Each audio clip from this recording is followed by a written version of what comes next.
Hi, thank you so much for your time on the show. First up, give us your sense on the kind of moves that we've seen on the Nifty. Started strong, saw a little bit of a dip, recovered from the day's lowest point, but we've still ended nominally in the red. How are you reading the charts for the Nifty, let's say in the near 1 to 2 weeks in that time span? And where do you expect the index to head from here? Good afternoon, everyone. So see clearly from the lows, from the recent lows of 22 180 odd, which we had seen last week, Nifty has almost recovered by 9 to 10%, which is a very smart move in a very short span of time. So obviously the carnage which we had seen from almost 26,000 odd levels was very steep, and post that the recovery has also been very steep. A lot of stocks, from the mid and the small cap space have recovered almost 30 to 40% also from the recent lows.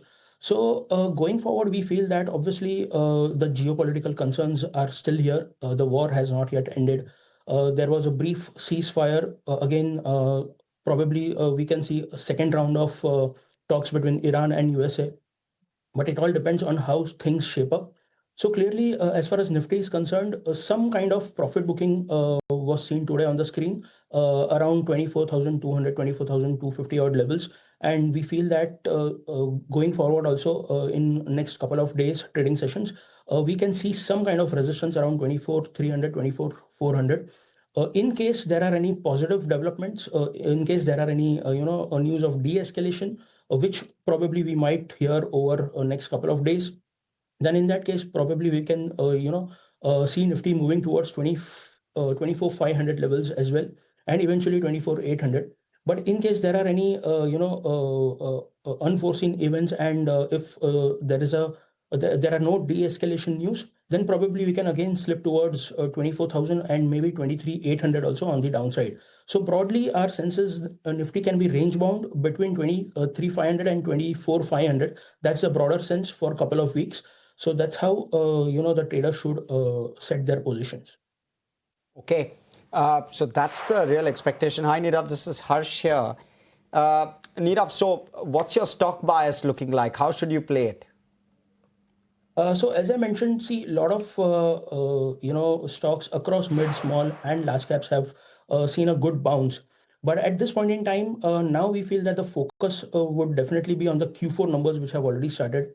So far, a few companies have come out with the numbers, and the numbers have been broadly mixed. Some of these stocks have come out with a decent set of numbers. The expectations were lower, but the numbers were better, and some of the stocks have been a little disappointing. So from that perspective, we are looking at those companies where we are expecting very strong set of Q4 numbers. So my two picks for today would be from such sectors where we are expecting good set of numbers. Okay, so that is what you're liking at the moment right now. Nirav, I've been looking at some of the sectoral moves, and it's once again the defense pack that has done really well. Names like HAL, BEL, Mishra Dhatu, all of them are doing very well. So across the defense pack, we're seeing lots of momentum. Any picks from the defense basket and the overall reading on the Nifty Defense Index? Yeah, so clearly, last couple of weeks back, we had mentioned to our clients to go long on some of the defense names. So this is just a disclaimer that we had recommended to our clients.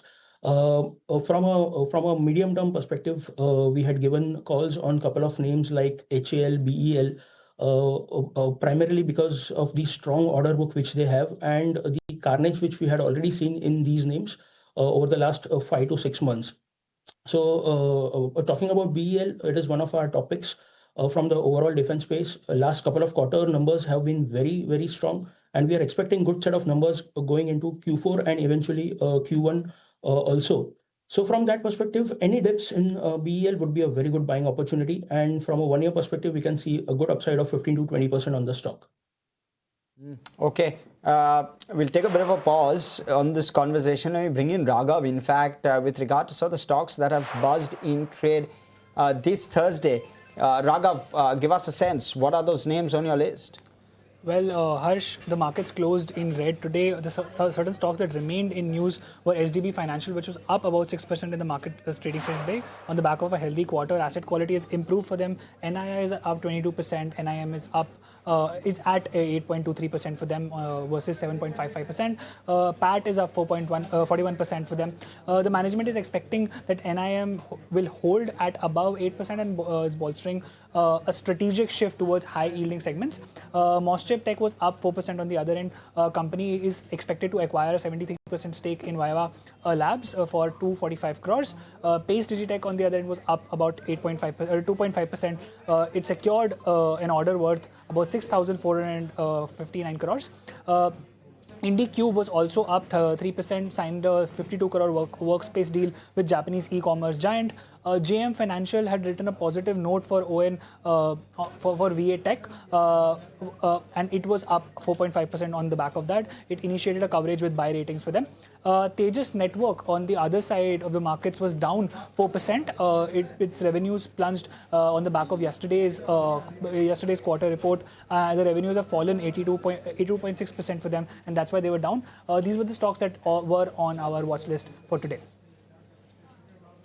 Okay, Raghav, thanks for taking us through all of those stocks. So yes, some of them have been really big movers in trade. Nirav, a view on any of these names that Raghav has just spoken about? We've also seen earnings reactions from HDB Financial, from Tejas Networks. Any reading on either of those charts? Yeah, so HDB Financial, definitely the numbers were quite encouraging. In fact, last couple of quarters, the numbers were not that great and the stock had been hammered very badly. In fact, talking about the Q4 numbers, the PAT was to the north of almost 41% on a YOY basis, which was quite encouraging on the back of NIM expansion. Though we feel that a good rally has already happened in the stock price. It was up almost 9 to 10% today. So somewhere we feel that the valuations are a little stretched on an FY28 basis. It's trading at 2.1 times. So slightly on the higher side as far as valuations are concerned. So our target price is somewhere around 710. So not much of an upside left on the stock price. Apart from that, we have initiated a coverage on Vatek Vabag. So it's a clear, pure play on water purification. Our target price is 1755. Again, last couple of quarters, the numbers were a little subdued. But going forward, we feel that, some kind of revival will be seen. And from that perspective, our target price is 1755 from a 1 year perspective. So one can definitely look at Vatek Vabag and accumulate the stock in any dips. How are you looking at the defense pack, Nirav? What's standing out for you there? So as I mentioned, defense at this point in time, we feel that a lot of stocks have already moved up anywhere in the range of 10 to 15%. But again, from a long-term perspective, we like Bharat Electronics. It is one of the best plays as far as the overall defense as a pack is concerned. One of the strongest order book. We are expecting good set of execution visibility in coming quarters. So definitely from a 1 year perspective, we are expecting an upside of 15 to 20% as far as Bharat Electronics is concerned.